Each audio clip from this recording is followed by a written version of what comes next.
আসসালামু আলাইকুম বন্ধুরা, নিয়ে এসেছি একটি ভিন্ন ধরনের পাঁপড় রেসিপি। আর এই পাঁপড় রেসিপি দেখলে আপনারাও অবাক হয়ে যাবেন।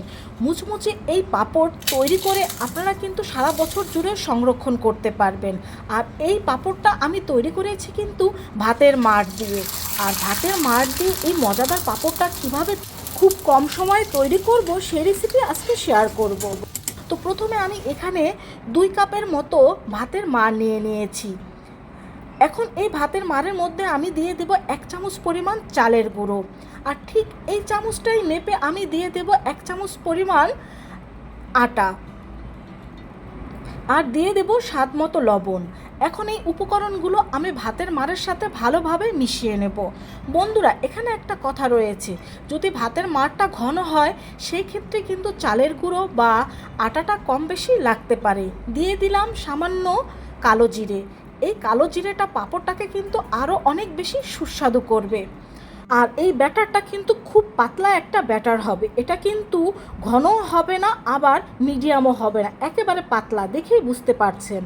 তো আমি আলাদা আলাদা দুটো পাত্রে কিন্তু এই ব্যাটারটা তুলে নিচ্ছি। এই ব্যাটারটা আলাদা আলাদা দুটো পাত্রে তুলে নেওয়ার পরে এর মধ্যে আমি দিয়ে দেব ফুড কালার। আপনারা চাইলে কিন্তু সম্পূর্ণটা সাদাও তৈরি করে নিতে পারেন। আমি এখানে সবুজ ফুড কালার ও হলুদ রঙের ফুড কালারটা ব্যবহার করেছি। এখন এই সবুজ ফুড কালার আর হলুদ রঙের ফুড কালারটা এই ব্যাটারের সাথে ভালোভাবে একটু মিশিয়ে নেব। আসলে বিভিন্ন কালারের পাঁপড় তৈরি করলে কিন্তু পাঁপড়গুলো দেখতে অনেক বেশি সুন্দর ও লোভনীয় হয়, তাই এখানে আমি ফুড কালারটা ব্যবহার করেছি। তো এগুলো ভালোভাবে মিশিয়ে নেওয়ার পরে এখানে আমি চুলাতে একটা কড়াই বসিয়ে দিয়েছি। আর এই কড়াইয়ের মধ্যে পানি দিয়ে দিয়েছি একটা স্ট্যান্ড। আর এখানে আমি 3টা কৌটার মুখ নিয়ে নিয়েছি। এগুলো একটু ছোটো সাইজের, আপনারা চাইলে বড় সাইজেরও নিতে পারেন। আর এই কৌটার মুখগুলোর মধ্যে আমি ভালোভাবে একটু তেল ব্রাশ করে নিচ্ছি। তেল ব্রাশ করে নেওয়া হয়ে গেলে এর মধ্যে আমরা সেই পাঁপড়ের ব্যাটারটা দিয়ে দেব। আর খুব অল্প অল্প করে দিতে হবে, কারণ এই পাঁপড়টা কিন্তু খুব পাতলা হবে।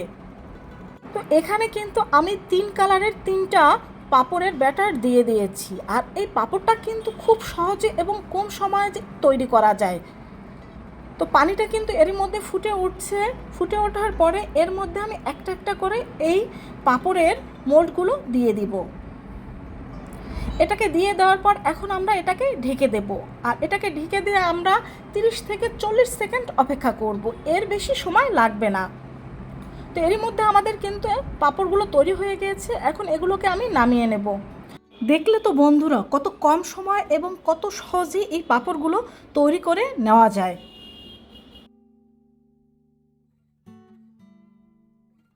তো একটা ছুরি বা চামচের সাহায্যে কিন্তু আমরা এই মুখের থেকে পাঁপড়গুলো আলাদা করে নেব। তো দেখুন কত সহজে এটা উঠে আসছে আর কত পারফেক্টভাবে এটা হয়ে গিয়েছে। আর এই পাঁপড়গুলো কিন্তু গরম থাকা অবস্থায় রোদ্রে দিতে যাবেন না, কিছুটা ঠান্ডা করে তারপরে এটাকে রোদ্রে দিয়ে দেবেন। তো একে একে কিন্তু আমি সব পাঁপড়গুলো তুলে নিচ্ছি। আর 2-3 বার পাঁপড় এই মুখের মধ্যে দেওয়ার পর কিন্তু আবার একটু তেল ব্রাশ করে নিতে হবে, তা না হলে কিন্তু পাঁপড়টা লেগে পড়তে পারে। তো একইভাবে কিন্তু আমি সব পাঁপড় তৈরি করে নিয়েছি, দেখুন দেখতেই কত সুন্দর হয়েছে। আর এগুলো কিন্তু আমি রোদ্রে দিয়ে শুকিয়ে নেইনি, এটাকে আমি বারান্দায় শুকিয়ে নিয়েছি, কারণ বর্তমানে যে গরম পড়েছে, বারান্দায় সামান্য রোদ থাকলেই কিন্তু এটা খুব সহজেই শুকিয়ে নিতে পারেন। আমি এটা সকালে তৈরি করে দিয়েছি, দেখুন বিকেলবেলা এটা কত পারফেক্টভাবে শুকিয়ে গিয়েছে। আপনারাও কিন্তু এটা এভাবে করে শুকিয়ে নিতে পারেন কোনো রকম ঝামেলা ছাড়া। আর দেখুন পাঁপড়গুলো কিন্তু অনেক পাতলা হয়েছে, দেখেই বুঝতে পারছেন। আর এই অবস্থায় কিন্তু পাঁপড়গুলো সংরক্ষণ করে রাখতে পারেন। এখন চুলায় একটি প্যানে তেল গরম দিয়ে আমি এই পাঁপড়গুলো ভেজে নেব। তো তেলটা গরম হলে এর মধ্যে আমি পাঁপড় দিয়ে দিচ্ছি। আর দেখেই বুঝতে পারছেন কতটা পারফেক্টভাবে এই ভাতের মাড়ের পাঁপড়টা তৈরি হয়ে গিয়েছে। তো এটাকে ভেজে আমি এখন তুলে নিচ্ছি। আমি সাদা কালারটা ভেজে নিয়েছি, এখন 2-3টে যেটা কালার দিয়েছিলাম সেটাকেও ভেজে দেখিয়ে দিচ্ছি। প্রত্যেকটা পাঁপড় পারফেক্ট ও সুন্দরভাবে হয়েছে। আর পাঁপড়গুলো কিন্তু শুকনো অবস্থায় আপনারা সংরক্ষণ করে রাখতে পারেন। আমি অর্ধেকটা পাঁপড় ভেজে নিয়েছি, আর এই বাকি অর্ধেক শুকনো পাঁপড়টা আমি রেখে দেব, এটা পরে ভেজে নেব। তো বন্ধুরা দেখেই নিলে কিভাবে পাঁপড়গুলো খুব সহজে তৈরি করে নিলাম। আর আপনাদের একটা ভেঙে আমি দেখিয়ে দিচ্ছি, দেখুন কতটা মুচমুচে হয়েছে আর পারফেক্ট হয়েছে, পাঁপড়টা একেবারে গুঁড়ো হয়ে যাচ্ছে। আশা করি রেসিপিটি তোমাদের খুব ভালো লেগেছে। ভালো লাগলে কমেন্ট করে জানাবে আর তোমার বন্ধুদের সাথে শেয়ার করবে। আল্লাহ হাফেজ।